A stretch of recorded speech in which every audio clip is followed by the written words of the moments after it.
Lifestyle here, child of God. I always smile as soon as I see this camera, man.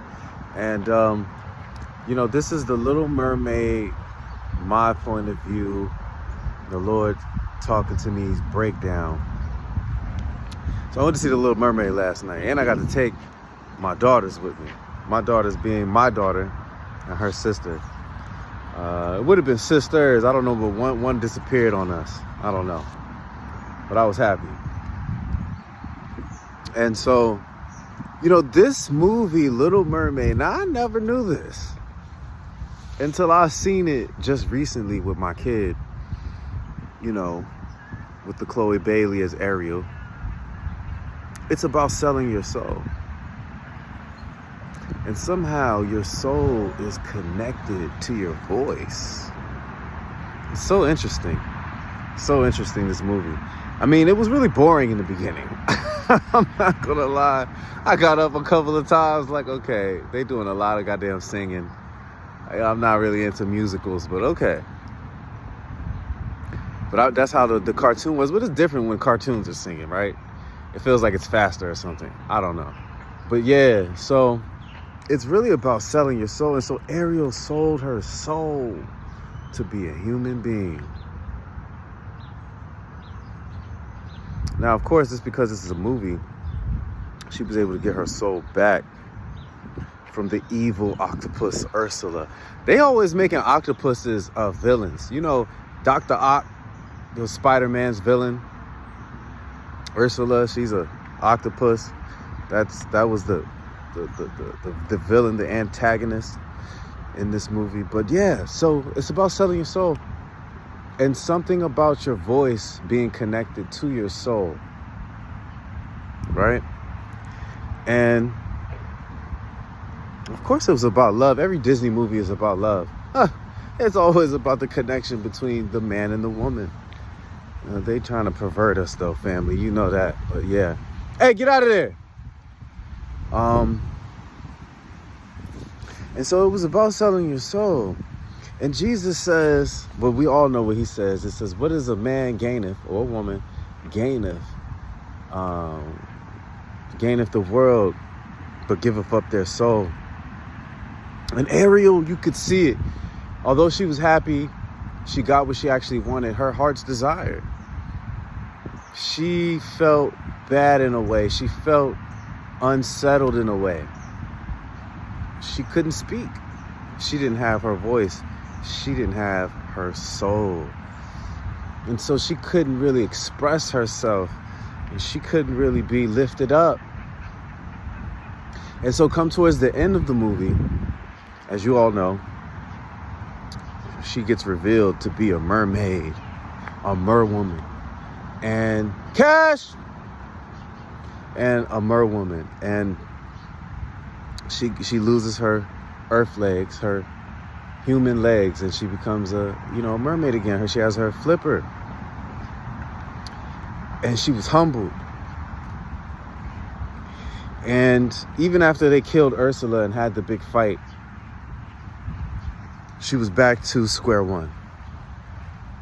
She got her soul back, but she was back to square one. She still longed, and her desire was still to be a land dweller, a earth walker, right? She wanted her legs. She wanted to be with that man, Eric. She loved him. And he loved her. They searched for each other, you know what I mean? And so, as we talk about this,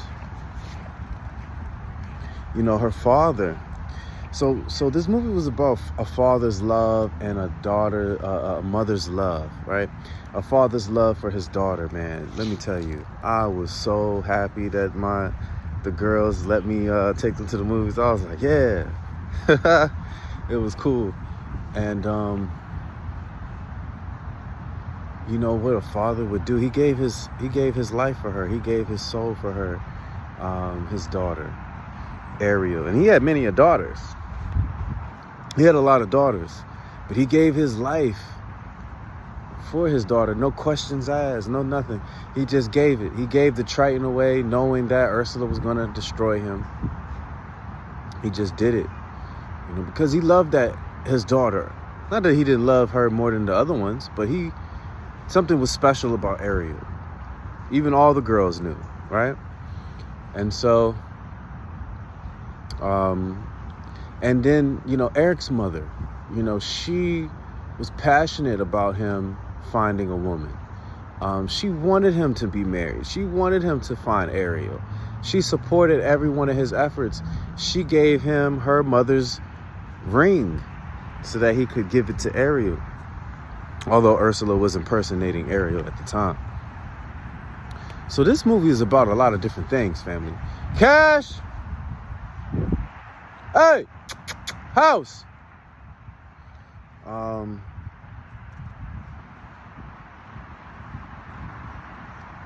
What I also noticed about this movie, it was colorless. Eric's mom was a black woman. His dad would look to be mixed or something, even though he was a white man. Ariel's father was a white man. She was a black woman. Her sisters were all types of colors. Okay? They had different type of hairs and all that. The people that lived in the castle, in the kingdom, they were colorless. It was just so many colors. And I think, for me, that means a lot, because it's like, okay, God doesn't see color. And when we get to the kingdom of God, there won't be just black. There won't be just white. It won't be just Asian. It won't just be Indian. It won't just be one nation. It's going to be all nations combined and mixed through. And so this is the true kingdom of heaven. But, we want things to be isolated among one community of people. We want the blessings to rain down on one community of people. But in actuality, we're going back to how we used to be before the Tower of Babel. We were all one color, all one race, all of one language. But because we tried to challenge God, because we tried to stand up to God, the Most High Yah, are you crazy? No. The Most High scattered us. He changed our language. He changed the color. He changed everything. He scattered us amongst each other. It's going back that way. Seeing more and more interracial relationships. And the Most High is saying, see, I know all that stuff that you've been through and you felt and had to go through. Look at it now. You see how I turned it? The irony of how people who hated light-skinned folks, in my mind and in reality, they're having light-skinned folks as children. And it's interesting. It's just so interesting, the irony. The irony. But all praises be to the Most High Yah. And yeah, this is my little miniature movie review of The Little Mermaid. Again, the main focus is that Ariel sold her soul to be in love with Eric and to be on land. That's what she wanted to do. That's what she wanted. And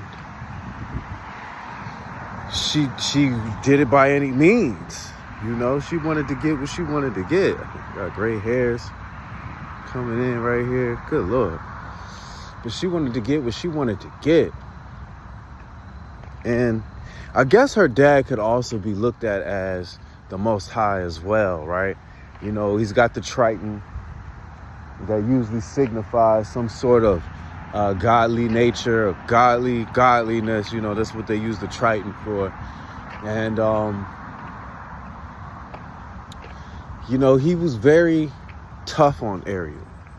And so Ariel, not only did she lash out, but she rebuked her father. She left the dwelling of the father.